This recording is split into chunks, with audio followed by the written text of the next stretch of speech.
എല്ലാവർക്കും വിനീത നമസ്കാരം. ശ്രീമദ് ഭാഗവതം ദശമസ്കന്ധം അധ്യായം 22 ശ്ലോകം 13, 14, 15, 16, 17, 18 6 ശ്ലോകങ്ങൾ ഇന്ന് നമുക്ക് നോക്കാം. ഭഗവാൻ പറഞ്ഞു, നിങ്ങള് കരയ്ക്ക് കയറി വന്ന് എന്നെ തൊഴുതാൽ നിങ്ങൾക്ക് വസ്ത്രം തരാം. അവരൊക്കെ ആകെ ലജ്ജയായി, എന്താ വേണ്ടേ അറിയില്ല. ഞാൻ വെറുതെ പറഞ്ഞതൊന്നുമല്ല. അതായത് ഇവരൊക്കെ കേട്ടിട്ടുണ്ടല്ലോ, ഗോപകുമാരന്മാരില്ല, അവരും കൂടി ഉള്ളതാണ് ഇവർക്ക് ഏറ്റവും വിഷമമായത്.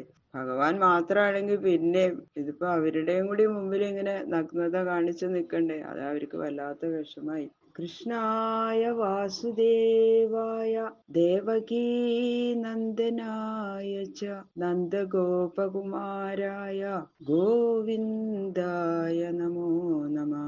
കോമളം കൂജയൻ വേണം ശ്യാമളോയം കുമാരക വേദവേദ്യം പരം ബ്രഹ്മ ഭാസതാം പുരതോ മമ.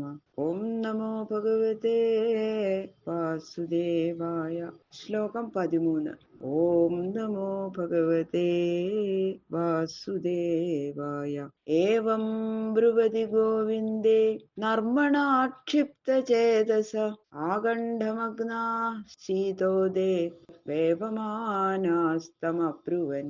ഭഗവാൻ ഇങ്ങനെ പറഞ്ഞപ്പോ പരിഹാസത്തിന്റെ ആ മാധുര്യം അവർക്ക് എന്തായാലും ഭഗവാൻ ഇങ്ങനെ ഇത് വ്രതം കഴിയണതിന് മുമ്പ് പ്രത്യക്ഷപ്പെട്ടൂല്ലോ. ഭഗവതിക്ക് പകരം ഭഗവാൻ തന്നെ. വളരെ സന്തോഷമായി ഗോപസ്ത്രീകൾക്ക്. ഞങ്ങളെ അനുഗ്രഹിക്കാൻ തന്നെ വന്നതെന്ന് അവർക്ക് മനസ്സിലായി. പക്ഷേ ആ കൂട്ടുകാരുണ്ടല്ലോ, അപ്പൊ അവർക്ക് ലജ്ജയായിട്ട് അവര് തണുത്ത വെള്ളത്തിൽ ഇങ്ങനെ കഴുത്ത് വരെ മുങ്ങിക്കിടക്കുകയായിരുന്നു. അതുകൊണ്ട് ദേഹാസകലം ഇങ്ങനെ വിറയ്ക്കുന്നുണ്ട്. തണുത്തിങ്ങനെ വിറയ്ക്കുക. എന്നിട്ട് പറഞ്ഞു, മാനയം ഭോ കൃധാസ്ത്വാം തു നന്ദഗോപസുതം പ്രിയം ജാനീമോംഗ വ്രജശ്ലാഘ്യം ദേഹി വാസാംസി വേപിതാഹ. അല്ലയോ പൂജ്യ, അങ്ങ് ഇങ്ങനെയൊന്നും അന്യായം ചെയ്യരുത് കേട്ടോ ഞങ്ങളോട്. അറിവില്ലാത്ത ആളാണ് ഇങ്ങനെ ചെയ്യണേന്ന് വെച്ചാ അത് സഹിക്കാം. എല്ലാ കാര്യങ്ങളും അറിയില്ലേ. വ്രജത്തിലെ എല്ലാവരും പുകഴ്ത്തിക്കൊണ്ടിരിക്കണ ഈ നന്ദഗോപപുത്രനായ കണ്ണ ഗോപശ്രീകളുടെ ഏറ്റവും പ്രിയപ്പെട്ടവനാണെന്നാണ് എല്ലാവരും പറയണത്. എന്നിട്ട് ഈ വെള്ളത്തിൽ നിന്ന് ഇങ്ങനെ തണുത്ത് വിറയ്ക്കണ ഞങ്ങളില് ദയൊന്നും ഇല്ലേ, തോന്നണില്ലേ? അങ്ങനെ ഞങ്ങളില്ലേ ഇങ്ങനെ ദയ വിചാരിച്ചെങ്കിലും ഞങ്ങളുടെ വസ്ത്രങ്ങൾ തരൂട്ടോ. അല്ലാതെ ഭഗവാനോട് അപ്രിയൊന്നും ഒട്ടുമില്ല അവർക്ക്. അവര് പറയണു, ഞങ്ങളിൽ നിന്ന് വേറെ ആയിട്ട് ഞങ്ങൾ കരുതിയിട്ടേ ഇല്ല. പക്ഷെ അന്യപുരുഷന്മാരോട് ചേർന്നിരുന്ന് ഞങ്ങളുടെ വസ്ത്രം അപഹരിച്ചതിന് അത് മോശല്ലേ അങ്ങനെ ചെയ്യണത്. അതാണ് പറയണത്, അന്യായം ചെയ്തു എന്ന് പറഞ്ഞത്. എല്ലാവരും അങ്ങേപ്പറ്റി മോശമായിട്ട് പറയുമ്പോ ഞങ്ങൾക്ക് വല്ലാത്ത വിഷമം വരട്ടോ. കൂട്ടുകാരോട് കൂടി വന്ന് ഞങ്ങളുടെ വസ്ത്രമൊക്കെ എടുത്തോണ്ട് പോയി എന്ന് പറഞ്ഞാൽ അങ്ങേക്ക് തന്നെയാണ്, അങ്ങയുടെ യശസ്സിന് തന്നെയാണ് അത് മോശം. പക്ഷെ എല്ലാവരും അങ്ങനെ പറയുമ്പോ, അങ്ങേപ്പറ്റി മോശമായിട്ട് പറയുമ്പോ ഞങ്ങൾക്കത് വളരെ വിഷമമാണ്. തന്നെ വന്നിട്ടാണ് ഇത് ചെയ്തതെന്ന് വെച്ചാൽ പിന്നെയും സഹിക്കാം, ഇത്രയും വിരോധം ഉണ്ടായിരുന്നില്ല.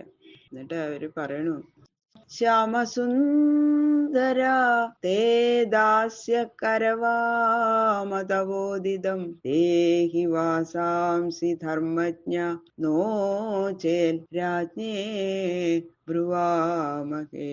ഹേ ശ്യാമസുന്ദര, അവിടുത്തെ ദാസികളായ ഞങ്ങള് അങ്ങയുടെ ഇഷ്ടമെല്ലാം എന്ത് പറഞ്ഞാലും ഞങ്ങൾ അനുസരിക്കാം. ഹേ ധർമ്മജ്ഞ, ഞങ്ങളുടെ വസ്ത്രങ്ങൾ ഞങ്ങൾക്ക് തരും. ഈ ധർമ്മജ്ഞ എന്ന് പറയുമ്പോ ഈ ധർമ്മം മുഴുവൻ നല്ലോണം അറിയണ ആളല്ലേ, ഇങ്ങനെ ചെയ്യാൻ പാടില്ല എന്ന്. അതാണ് ആ വിളിയില്. അപ്പൊ വേറെ ചിലര് പറഞ്ഞു, ഹേ കൃഷ്ണ, വസ്ത്രം തരാതിരുന്നാലുണ്ടല്ലോ ഞങ്ങൾ ഈ വിവരം വ്രജത്തിലെ രാജാവായിട്ടുള്ള നന്ദഗോപരോട് പറയും.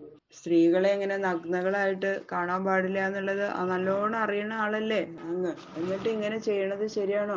എല്ലാവരും പറയില്ലേ, അങ്ങേ കുറ്റം പറയില്ലേ? അതുകൊണ്ട് ഞങ്ങള് ഇനി അങ്ങനെ ചെയ്യരുത്. ഞങ്ങൾ ഇനി വസ്ത്രം തന്നില്ലെങ്കിൽ ഞങ്ങള് നന്ദഗോപരോട് ചെന്ന് പറയട്ടോ, എല്ലാവരും അറിയട്ടെ എന്നുള്ളത്. വസ്ത്രം തന്നിട്ടില്ലെങ്കിൽ ധർമ്മശാസ്ത്രം തെറ്റി നടന്ന പാപം അങ്ങേക്കുണ്ടാവും എന്നുള്ള ഒരു സൂചനയാണത്. അപ്പോ ഭഗവാൻ പറഞ്ഞു, ശ്രീ ഭഗവാനുവാച ഭവത്യോ യദി മേ ദാസ്യോ മയോക്തം വാ കരിഷ്യഥ അത്രാഗത്യ സ്വവാസാംസി പ്രതീച്ഛന്തു ശുചിസ്മിതാഃ.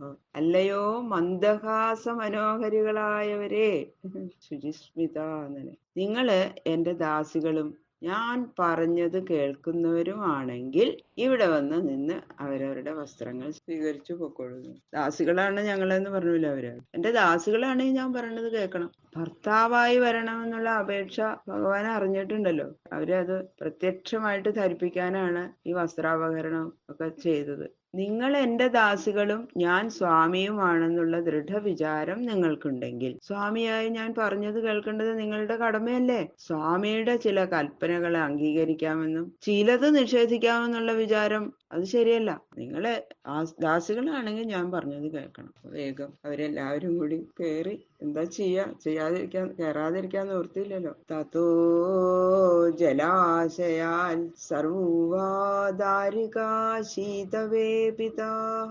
പാണിഭ്യാം യോനിമാച്ഛാദ്യ പ്രോത്തേരു ശീതകർഷിതാഃ. ഭഗവാന്റെ വാക്ക് കേട്ട ഉടനെ, ഭഗവാന്റെ വാക്ക് തെറ്റിക്കണത് ശരിയല്ലല്ലോ, ഭഗവാന് നിഷേധിക്കണത് ശരിയല്ലല്ലോ. അതുകൊണ്ട് വേഗം വെള്ളത്തിൽ നിന്ന് ആ ശൈത്യത്താൽ അങ്ങനെ വിറച്ച് വല്ലാതെ വിറയ്ക്കണ്ടവര്. കഴുത്തറ്റം വെള്ളത്തിലെ തണുത്ത വെള്ളത്തിലെ നിൽക്കണതേ. കേറിയണു വന്നപ്പോ എല്ലാവരും ഇങ്ങനെ നന്നായിട്ട് വിറയ്ക്കണു. പക്ഷെ അവർക്ക് ലജ്ജ. അവര് രണ്ട് കൈ കൊണ്ടും അവരുടെ ആ ഗുഹ്യ ഭാഗം മറച്ചുകൊണ്ട് വെള്ളത്തിൽ നിന്ന് മുകളിലേക്ക് കയറി വന്നു. ഭഗവാനാഗതാ വീക്ഷ്യ ശുദ്ധഭാവപ്രസാദിത സ്കന്ധേ നിധായ വാസാംസി പ്രീത പ്രോവാച സസ്മിതം. മുമ്പ് തന്നെ ഇവരുടെ ആ പരമപ്രേമ നിമിത്തം അവരിൽ പ്രസാദിച്ചതുകൊണ്ടാണല്ലോ ഭഗവാൻ വന്നത്.